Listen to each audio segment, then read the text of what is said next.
La palabra con nosotras, con nosotros. Una reflexión de la palabra cotidiana en diálogo con el acontecer de la comunidad universitaria.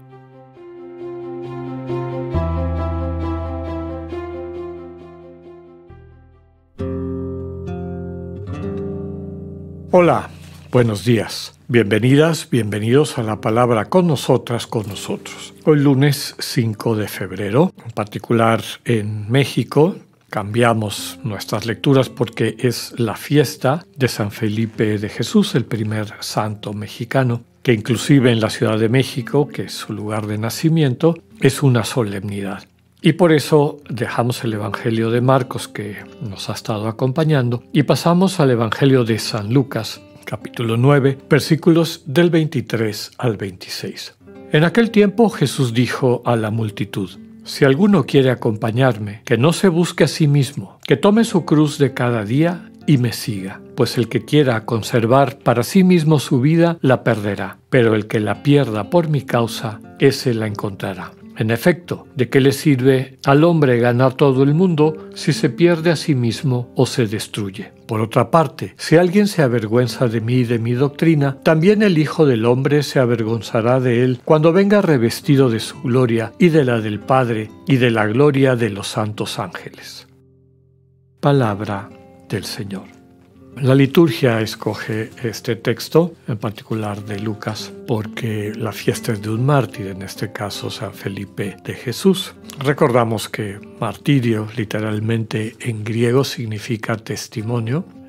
La Iglesia reconoce a aquellos que dan testimonio. Desde luego que el testimonio de los cristianos es apuntar con sus acciones, con su vida, con su manera de interactuar, y finalmente hasta la manera de entregar la vida, es dar testimonio de Jesús, de los valores de la buena noticia, del Evangelio, de que realmente han crecido, se han vinculado con el Señor a través de una relación de cercanía, de intimidad, que se traduce en la misma sensibilidad de Jesús, que les permite ubicarse en el mundo y actuar en él a la manera de Dios. Eso es lo que hace a un mártir cristiano. Se ha hablado de muchas maneras alrededor de este concepto, como subrayando que es alguien que está dispuesto a dar su vida por sus ideales o por aquello en lo que cree. Y eso lleva al absurdo de llamarle mártires, por ejemplo, a personas que en un acto supremo de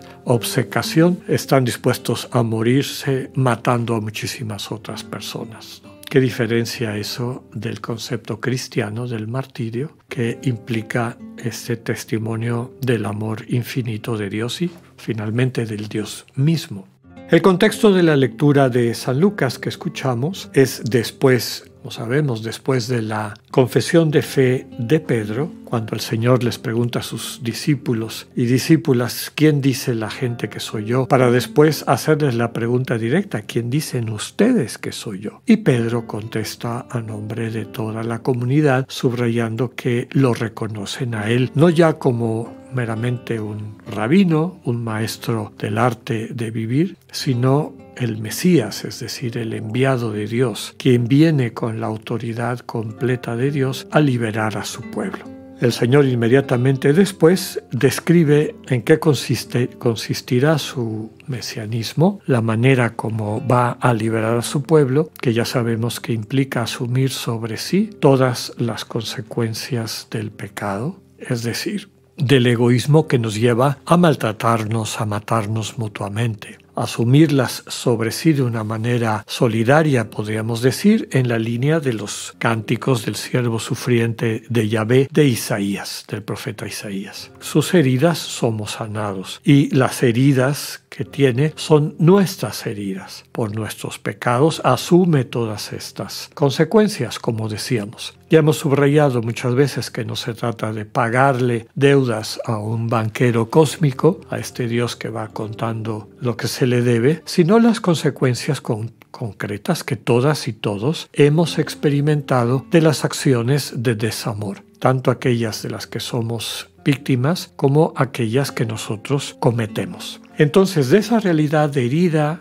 de conciencias enfermas, distorsionadas, porque no han encontrado el amor. Esa es la consecuencia del pecado, de las heridas del desamor. De eso nos sana Cristo. Y nos sana, en primer término, asumiéndolas sobre sí, como diciendo, dame ese peso. Pero cuando les dice esto a sus discípulos se asustan, ya sabemos, y Pedro trata de sacarle la vuelta. No, Señor, ¿cómo te va a pasar eso a ti? Y sabemos la respuesta del Señor, ¿no? Ponte atrás de mí, Satanás, ¿no? Porque tú piensas no como Dios, sino de acuerdo a los criterios mundanos. Y después viene el texto que acabamos de escuchar. Si alguno quiere ser mi discípulo, podríamos decir, haga lo mismo que hago yo. No se busque a sí mismo, no sirva a su ego, sino sirva a Dios, sirva al proyecto de Dios, construya su vida alrededor del amor. Y por eso la expresión de tome su cruz de cada día y me siga. No es tome el sufrimiento de cada día, porque si bien el Señor Jesús la cruz implicó sufrimiento, la cruz básicamente, como nos lo enseña con tanta claridad Pablo en sus cartas, es un acto de amor. Por lo tanto, entrega su vida asumiendo sobre sí, convirtiéndose en una especie de pararrayos, todo el desamor de la historia de la humanidad.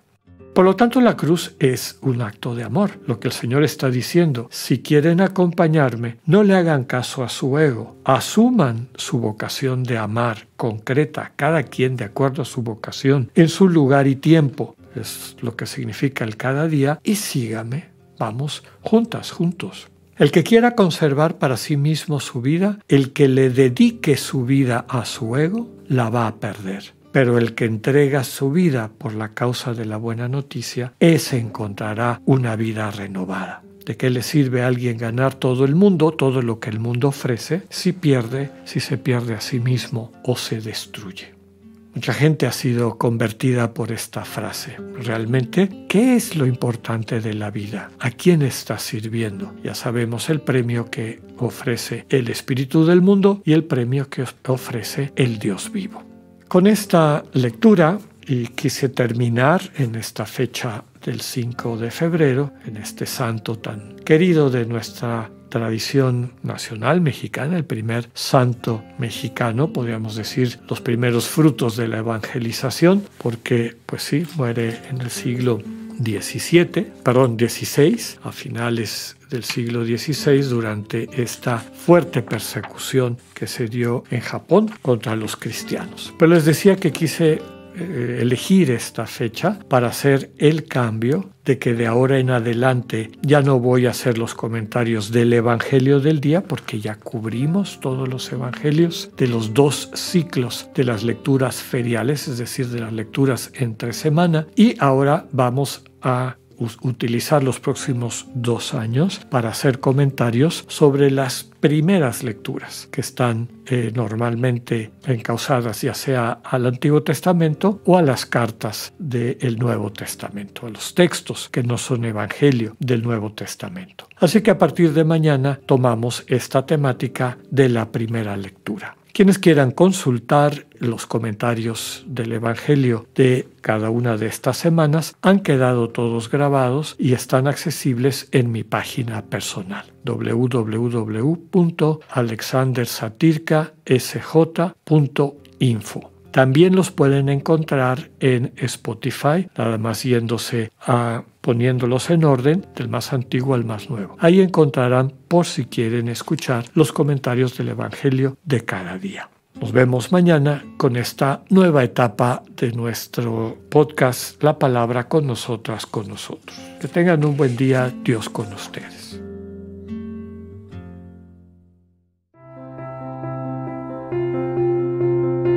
Acabamos de escuchar el mensaje del Padre Alexander Satirka. Escúchalo de lunes a viernes a las 8:45 de la mañana por radioiberoleon.com, a través de nuestra app gratuita para iOS y Android o por Spotify. Esta es una producción de Radio Ibero León en colaboración con el ITESO, Universidad Jesuita de Guadalajara.